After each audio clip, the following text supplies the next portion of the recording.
MS. Subbulakshmi வரலாறு. இவர் ஒரு புகழ்பெற்ற கர்நாடக இசை பாடகி. 1998ஆம் ஆண்டு இந்தியாவின் மிக உயர்ந்த விருதான பாரத ரத்னா விருது வழங்கி கௌரவிக்கப்பட்டவர். தமிழ், கன்னடம், மலையாளம், தெலுங்கு, வங்காள மொழி, இந்தி, சமஸ்கிருதம், குஜராத்தி ஆகிய பல மொழிகளில் இவர் பாடியிருக்கிறார். இவர் உலகின் பல நாடுகளுக்கும் பண்பாட்டு தூதுவராக சென்று பல நிகழ்ச்சிகளை நடத்தி இருக்கிறார். இந்த இந்திய திருநாட்டிற்கு இவர் ஒரு பெருமைக்குரிய அடையாளமாக இருக்கிறார்.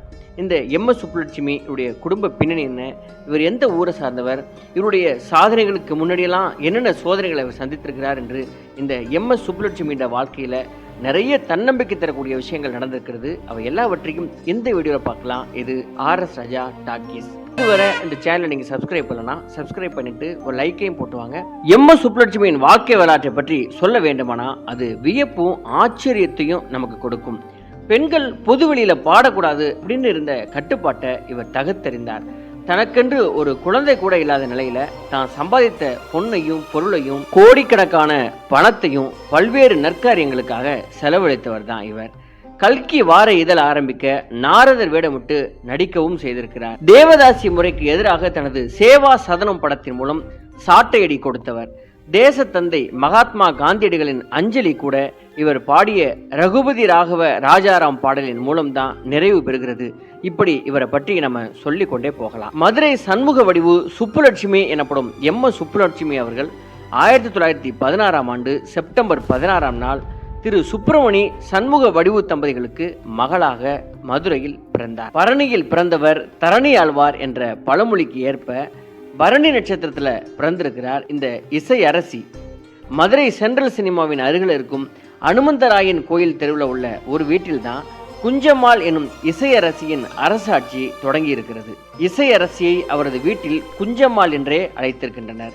எம்.எஸ்.இன் தாயார் சண்முக வடிவு இசை வேளாளர் சமூகத்தை சேர்ந்த 5ஆம் வகுப்பு வரை தனது வீட்டிற்கு அருகில் உள்ள மதுரை சேதுபதி பள்ளியில் படித்திருக்கிறார். இசையில் தாய்தான் அவருக்கு முதல் குரு என்றாலும் சீனிவாச ஐயங்கார் என்பவரிடம் முறையாக சங்கீதம் கற்று வந்திருக்கிறார். துரதிருஷ்டவசமாக சீனிவாச ஐயங்கார் இறந்து போனதால் அதன் பிறகு செம்மங்குடி சீனிவாச ஐயரிடம் இசை பயில ஆரம்பித்திருக்கிறார். கச்சேரியின் இடைவெளியில் சண்முக வடிவு தன்னுடைய மகளை அழைத்து 2 பாடல்களை பாடுமாறு ஒரு நாள் கூறியிருக்கிறார். இசையரசிக்கு 10 வயது இருக்கும்போது மரகத வடிவும் செங்கதிர் வேலும் எனும் பாடலை இசையரசி பாட அதற்கு இசையரசியின் தாயார் வீணை வாசித்தார். தாயும் மகளுமாக தஞ்சாவூர், திருச்சி, மதுரை, கோவை, கும்பகோணம், சென்னை என தமிழகத்தின் அனைத்து பகுதிகளிலும் கச்சேரிகளை நடத்தியதோடு மைசூர் மகாராஜாவின் அரண்மனையிலும் கச்சேரிகளை நடத்தி பெரும் புகழடைந்திருக்கின்றனர். இசையரசிக்கு 16 வயதே ஆன நிலையில் அவரின் தாயார் இசையரசியை திருமணம் செய்து கொள்படி கட்டாயப்படுத்தியிருக்கிறார். இந்த திருமணத்தில் தனக்கு விருப்பமில்லை என்று எவ்வளவோ கூறியும் அதை அவரின் தாயார் ஏற்றுக்கொள்ளவே இல்லையாம். வழக்கம் போல ஒரு அம்மாவாக அவர் இருந்திருக்கிறார். மன அழுத்தம் காரணமாக இயல்பாகவே மென்மையான குணம் கொண்ட இசையரசி யாரும் செய்ய துணியாத ஒரு செயலை அன்றைக்கு செய்திருக்கிறார்.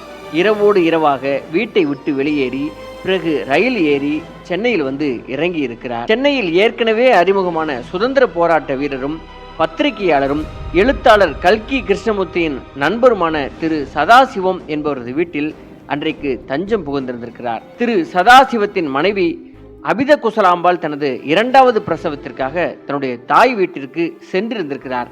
விகடனில் வெளிவந்த சேவா சதனம் என்ற நாவலை திரைப்படமாக்க இயக்குனர் கே. சுப்பிரமணியம் விகடனின் மார்க்கெட்டிங் பிரிவில் இருந்த சதாசிவத்திடம் உரிமை கோரியிருக்கிறார். அந்த கதையை 4000 ரூபாய்க்கு இயக்குனர் சுப்பிரமணியத்திடம் விற்க சதாசிவமும் ஒப்புக்கொண்டதோடு தன்னுடைய வீட்டில் தஞ்சம் அடைந்துள்ள இசை அரசியை அந்த படத்தின் நாயகியாக அறிமுகப்படுத்துமாறும் கேட்டுக்கொண்டாராம். சதாசிவத்தின் கோரிக்கையை ஏற்று 1938ஆம் ஆண்டு வெளியான சேவா சதனம் என்ற திரைப்படம் மாபெரும் வெற்றி பெற்றது. இயற்கையாகவே தேவதாசி முறைக்கு எதிராக கொந்தளித்துக் கொண்டிருந்த இசையரசிக்கு இந்த படம் நல்ல தீனி போட்டிருக்கிறது. திருமணம் என்ற பெயரில் இளம் பெண்களை பணக்கார கிழவர்களுக்கு கட்டி வைக்கும் அன்றைய சமூக அவலத்தை தட்டி கேட்டது அந்த படம். பெண்கள் பொதுவெளியில் பாடி நடிக்கக்கூடாது என்ற கட்டுப்பாட்டிற்கு தனது படத்தின் மூலம் சாட்டையடி கொடுத்திருக்கிறார் இசையரசி எம்.எஸ். சுப்புலட்சுமி.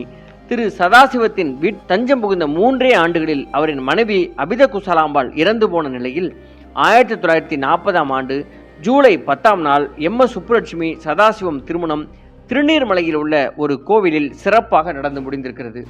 இசையரசியின் தாயார் தன் மகளை காணவில்லை என கூறி காவல் நிலையத்தில் புகார் அளித்ததோடு தனது மகனான சக்திவேலை வைத்து பலவிதமாக முயன்று தேடி பார்த்திருக்கிறார். ஆனந்த விகடன் பத்திரிகையிலிருந்து வெளியேறிய எழுத்தாளர் கல்கியும் சதாசிவமும் இணைந்து சொந்தமாக பத்திரிகை ஒன்றை ஆரம்பிக்க ஆசைப்பட்டும் பணம் இல்லாததால் அந்த விஷயம் தடைபட்டு கொண்டே இருந்திருக்கிறது. இதனை அறிந்த இசையரசி சாவித்ரி என்ற படத்தில் நாரதன் என்னும் ஆண் வேடமிட்டு நடித்து அந்த படத்தின் மூலம் கிடைத்த பணத்தை தன் கணவர் சதாசிவத்திடம் கொடுத்து அந்த பத்திரிகையை ஆரம்பிக்க சொல்லியிருக்கிறார். இசையரசியின் சம்பளத்தில் தான் கல்கி வார இதழே தொடங்கப்பட்டது என்பது ஒரு ஆச்சரியமான உண்மை. 1940ஆம் ஆண்டு எல்லிஸ் ஆர் டங்கன் இயக்கத்தில் வெளிவந்த சகுந்தலை என்ற திரைப்படம் எம்.எஸ். சுப்புலட்சுமிக்கு மிகப்பெரிய வெற்றி படமாக அமைந்தது. அதன் பிறகு மீரா என்ற திரைப்படத்தில் நடித்ததன் மூலம் தமிழில் மட்டுமல்லாது உலகம் முழுவதிலும் இவர் புகழ் பெற்றார். அதிலும் குறிப்பாக அந்த படத்தில் வரும் காற்றினிலே வரும் கீதம் என்ற பாடல் பட்டி தொட்டி எங்கும் ஒலித்தது. புகழின் உச்சத்தில் மனைவி இருக்கும் போதே அவரை திரைத்துறையிலிருந்து விலகுமாறு கணவர் சதாசிவம் கூறியதால் அதன் பிறகு மேடை கச்சேரிகளில் மட்டும்தான் இவர் பாடியிருக்கிறார். இசையரசி என்ன பாட வேண்டும், என்ன பேச வேண்டும், எப்படி பேச வேண்டும் போன்ற அனைத்தையும் முடிவு செய்திருக்கிறார். கணவரின் மேல் அளவு கடந்த பாசத்தை கொண்டிருந்திருக்கிறார். அப்பொழுதும் இசையரசி சதாசிவம் இல்லாமல் பேட்டிகள் கூட கொடுக்க மாட்டார். பெரும்பாலான கேள்விகளுக்கு சதாசிவமே பதிலும் சொல்லுவார். அம்மா பதில் சொல்ல மாட்டார்களா என கேட்கப்பட்ட பொழுது ஒரு ரோஜா அழகாக மலரும், ஆனால் அதனிடம் எப்படி இப்படி மலர்ந்தா என கேட்டால் அதற்கு சொல்ல தெரியாது. இவரும் அப்படித்தான், நன்றாக பாடுவார், எப்படி பாடினீர்கள் என்று கேட்டால் சொல்ல தெரியாது என்று கூறுவாராம் அவரது கணவர் சதாசிவம். எம்.எஸ். சுப்புலட்சுமி சதாசிவம் தம்பதிகளுக்கு குழந்தைகள் இல்லாததால் அபித குசராம்பாளின் பிள்ளைகளை தன் பிள்ளைகளாக நினைத்து பாசத்தை கொட்டி வளர்த்திருக்கிறார். 1941ஆம் ஆண்டு காந்திஜி இசையரசியின் வீட்டிற்கு வந்தபோது காந்தியின் விருப்பப்படி சில பாடல்களை பாடினார். அந்த சந்திப்பு நடந்த 3 மாதங்களில் காந்திஜி சுட்டு கொல்லப்பட்டார். காந்திஜி இறந்த செய்தியை வானொலி நிலையம் இசையரசி 3 மாதங்களுக்கு முன் பாடிய ரகுபதி ராகவ ராஜாராம் என்ற பாடலோடு அஞ்சலி செய்து ஒளிபரப்பியதை கேட்ட இசையரசி அதிர்ச்சியில் மயங்கி விழுந்திருக்கிறார். இன்றும் நாம் கேட்கும் சுப்பிரபாதம் இசையரசி 60 ஆண்டுகளுக்கு முன் பாடியதுதான். 1970ஆம் ஆண்டு தமிழிசை சங்கம் இசை பேரறிஞர் என்ற விருது வழங்கி இவரை கௌரவித்திருக்கிறது. 1966ஆம் ஆண்டு ஐக்கிய நாடுகள் சபையில் உலக அமைதியை வலியுறுத்தி மூதறிஞர் ராஜாஜி எழுதிய மே த லார்ட் ஃபர்கிவ் அவர் சின்ஸ் என்ற ஆங்கில பாடலை எம்.எஸ். சுப்புலட்சுமி பாடி உலக அளவில் புகழ் பெற்றார்.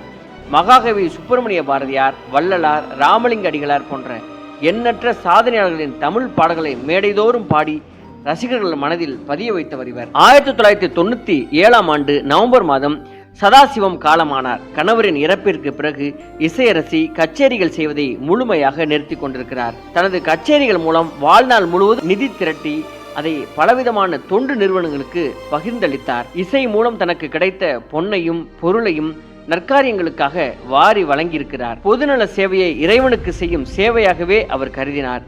சேவையின் மொத்த உருவமாகவும் இசை வாணியாகவும் இவர் ஒளிர்ந்தார். போகாத ஊரில்லை, ஏறாத மேடை இல்லை, பாடாத இசை இல்லை, வாங்காத பட்டங்கள் இல்லை, பரிசுகள் இல்லை, பதக்கங்கள் இல்லை.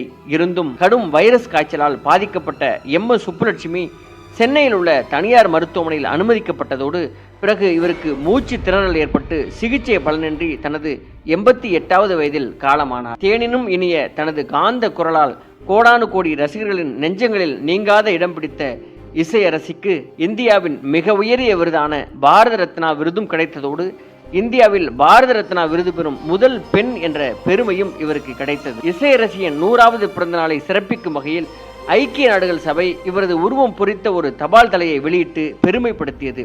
2005ஆம் ஆண்டு இந்திய தபால் துறையும் இவரின் நினைவாக அஞ்சல் தலை வெளியிட்டு சிறப்பித்தது. இந்த மாபெரும் இசையரசிக்கு தமிழகத்தில் எங்குமே சிலை இல்லாத நிலையில் ஆந்திராவில் உள்ள திருப்பதியில் 14 அடி உயரம் கொண்ட சிலை அமைக்கப்பட்டுள்ளது. இசையரசி தன் கையில் தம்புராவுடன் உட்கார்ந்திருப்பது போல வடிவமைக்கப்பட்டுள்ள இந்த சிலை மொத்தம் 4000 கிலோ எடை கொண்டது. குறையொன்றும் இல்லை மறைமூர்த்தி கண்ணா, ரகுபதி ராகவ ராஜாராம், காற்றினிலே வரும் கீதம், ஒளி படைத்த கனிநாய் வா வா போன்ற பல பாடல்களின் மூலம் ரசிகர்களின் நெஞ்சத்தில் நீங்காத இடம் பிடித்தவர் நம் இசையரசி. இந்த உலகில் இசை என்று ஒன்று இருக்கும் முறை நம்முடைய இவர் இருப்பார் என்பதில் யாருக்கும் மாற்று கருத்து இருக்கவே முடியாது. நன்றி, வணக்கம்.